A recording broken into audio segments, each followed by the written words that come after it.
તો તમે પણ ડિનર માટે કઈ ઝટપટ સિમ્પલ અને કમ્ફર્ટિંગ રેસિપી શોધી રહ્યા હો તો આ રાજસ્થાની ખોબા રોટી અને મગની દાળ એકવાર જરૂરથી ટ્રાય કરજો. આ દાળ ઝટપટ તૈયાર થઈ જાય છે, સાથે જ એનો સ્વાદ દાલ તડકા કે દાલ ફ્રાય કરતાં એકદમ જ અલગ આવે છે અને તેને ગરમા ગરમ ખોબા રોટી જોડે ખાવાની ખૂબ જ મજા આવે છે. તો ચાલો શરૂ કરીએ રેસિપી.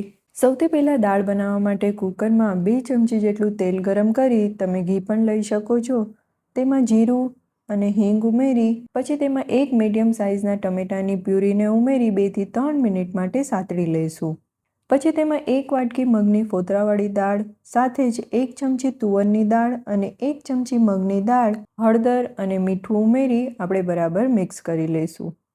અહીંયા મેં બધી દાળને ધોઈને 30 મિનિટ માટે પલાળી લીધી હતી અને મગની ફોતરાવાળી દાળ સાથે તુવરની દાળ અને મગની દાળને ઉમેરવાથી દાળનું ટેક્સચર અને સ્વાદ બંને વધારે સરસ આવે છે.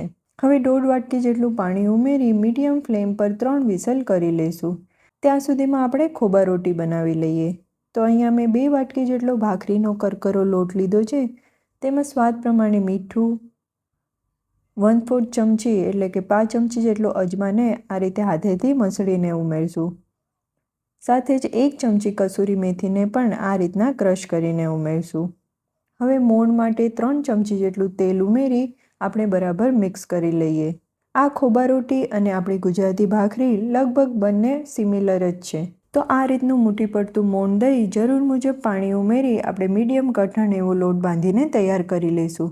તો આ રીતનો લોટ બાંધીને તૈયાર છે. હવે આપણે આમાંથી ભાખરી વણીને તૈયાર કરી લઈએ. રાજસ્થાનમાં તો આને મોટી અને જાડી બનાવવામાં આવે છે, પણ મેં આ રીતની મીડિયમ સાઇઝની તૈયાર કરી છે, જેથી શેકવામાં વધારે સમય ન લાગે. તો અહીંયા આપણી તાવડી પણ ગરમ થઈ ગઈ છે. હવે ભાખરીને ધીમા તાપે એક બાજુ થોડી શેકાઈ જાય એટલે તેને પલટાવી આ રીતના ચીપિયાની મદદથી પ્રેસ કરતા જઈને ખોબા રોટીની ડિઝાઇન બનાવી લઈશું. તો હાથેથી ડિઝાઇન બનાવવામાં ખૂબ જ ગરમ લાગે છે, એટલે આ રીતથી ખૂબ જ સરળતાથી ડિઝાઇન બની જાય છે. અથવા તો તમે ભાખરીને તાવડીમાંથી નીચે ઉતારીને પણ કરી શકો છો, જેથી કરીને બહુ ગરમ નહીં લાગે અને આસાનીથી તમે ખોબા રોટીની ડિઝાઇન બનાવી શકશો. તો બીજી બાજુ પણ ભાખરી આપણી સરસ શેકાઈ ગઈ છે. હવે ડાયરેક્ટ ફ્લેમ પર તેને આ રીતના શેકી લઈએ. તો જોઈ શકો છો આ રીતની ભાખરી શેકીને તૈયાર છે. તો બીજી ભાખરી થાય ત્યાં સુધી આપણે કુકર ખોલીને જોઈએ તો દાળ સરસ બફાઈ ગઈ છે. હવે આપણે દાળનો વઘાર કરવા માટે 2 ચમચી તેલ અને સાથે જ 2 ચમચી જેટલા ઘીને ગરમ કરી તેમાં જીરું, હિંગ અને 2 ચમચી જેટલા આદુ અને લસણને ક્રશ કરીને ઉમેરી તેને ગોલ્ડન થાય ત્યાં સુધી આપણે સાતળી લઈશું.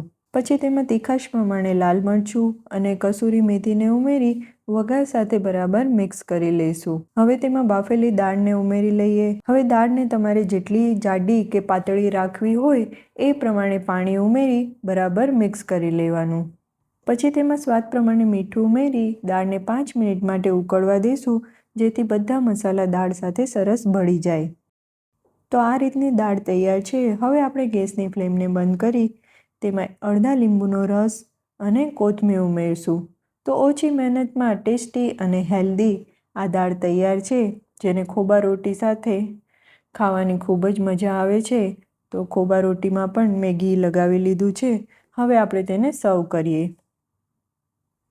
આ એક પરફેક્ટ ડિનર કે લંચમાં બનાવી શકાય એવી રેસિપી છે, જે ઓછા સમયમાં ઓછી મહેનતમાં સાથે જ હેલ્ધી અને ટેસ્ટી બનીને તૈયાર થાય છે.